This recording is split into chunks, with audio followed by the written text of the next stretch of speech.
Sidang lanjutan ganti rugi lahan pembangunan bendungan TMF terus bergulir di Pengadilan Negeri Soe, Selasa 4 Februari, dengan agenda keterangan saksi ahli dari pihak penggugat. Franciscus Lodowik Mela melalui kuasa hukumnya menghadirkan satu orang saksi ahli, Dedi Manafe, untuk memberikan keterangan mengenai hukum agraria. Dedi Manafe yang dihadirkan sebagai saksi ahli oleh pihak penggugat merupakan pembantu dekan 1 Fakultas Hukum Universitas Nusa Cendana Kupang. Berlangsung sejak pukul 2 siang, persidangan berjalan alot.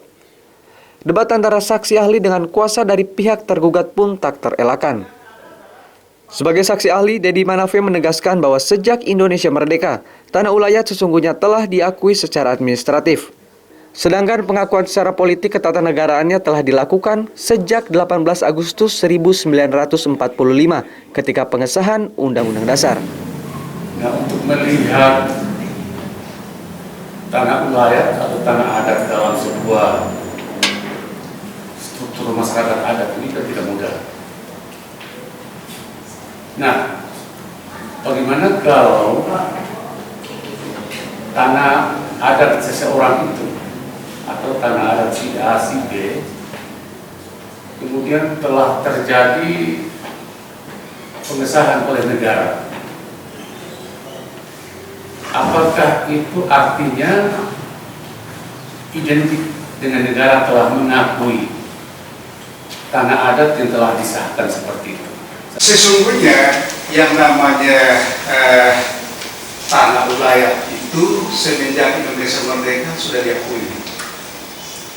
Di dalam penjelasan pasal 18 asli, di situ dikatakan bahwa negara mengakui kurang lebih 270-an set Western Landschaften atau yang kita kenal sebagai pemerintahan swapraja dan Volksgemeinschaft atau yang kita kenal sebagai kesatuan masyarakat hukum adat.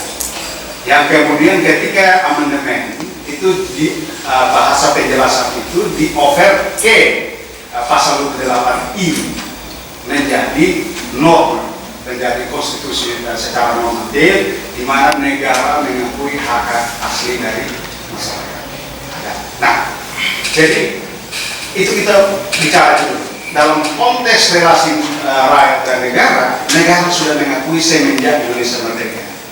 Kemudian mari kita bawa ke yang mikronya tadi. Ketika si A, si B, kemudian ada konstruksi di mana negara mengakui tanah ulayat, itu sesungguhnya itu hanya bentuk administratif, pengakuan secara administratif. Tetapi pengakuan politik ketatanegaraan itu sudah dilakukan semenjak tanggal 18 Agustus 1945 ketika Undang-Undang Dasar disahkan dalam sidang definitif pada waktu itu. Jadi keputusan itulah ketika Undang-Undang Dasar disahkan pada waktu itu, maka pasal 18 itu sudah mengakui adanya swapraja, kesatuan masyarakat hukum adat. Ketika menyebut swapraja dan masyarakat hukum adat berarti di dalamnya struktur, di dalamnya ada tanah ulayatnya, dan di dalamnya ada hukum adatnya. Di dalam persidangan, saksi ahli menyebutkan bahwa negara tidak memiliki hak atas tanah, tetapi negara memiliki hak untuk menguasai. Jika dikaitkan dengan pengadaan tanah untuk kepentingan umum, maka negara berhak menguasai yang secara teknisnya diatur dalam Undang-Undang Nomor 2 Tahun 2012. Terkait tanah negara ini juga penafsirannya adalah cenderung bias. Apakah negara itu sesuai undang-undang dia berkewenangan memiliki hak atas tanah ataukah tidak, sehingga seringkali sampai kita dengar sedikit-sedikit itu tanah negara, itu tanah negara. Ini saya minta pendapat ahli. Di dalam konteks seperti itu, maka sesungguhnya hak menguasai negara itu atas teritori Indonesia itu secara politik adalah organisasi kekuasaan tertinggi. Negara tidak memiliki agraria, tapi negara menguasai agraria karena ada kontrak sosial antara rakyat dan negara. Dan itu pasal tadi saya sudah jelaskan. Pasal 1 ayat 2, kedaulatan ada di tangan rakyat. Artinya kekuasaan tertinggi tetap ada pada rakyat. Sehingga kalau ditanyakan, apakah ada negara memiliki tanah? Tidak boleh. Negara hanya menguasai agraria.